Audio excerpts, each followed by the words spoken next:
Hello guys, welcome back to the channel. In this tutorial, I'll be showing you how you can transfer photos from Android to another device. Alright guys, first of all, go to your gallery application on your Android phone, and this is my gallery application, so I'm clicking on it. Then we can select the photo that we're going to transfer, and for example, I'm going to transfer a photo from camera folder, so I'm clicking on camera folder. And if you want to select multiple photos, you can tap and hold on the first photo like this. Just tap and hold on the first photo. Then after that, you can click on this circle to select the photo. Then if you want to select all photos on your folder, you just need to click on all right here, and I'm going to click on all. Then all photos have been selected right now. Then we just need to click on share button.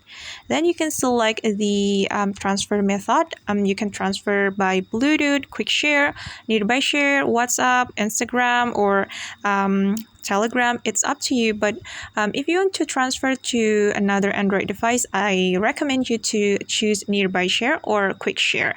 And if you want to transfer to your laptop, maybe you can choose Bluetooth.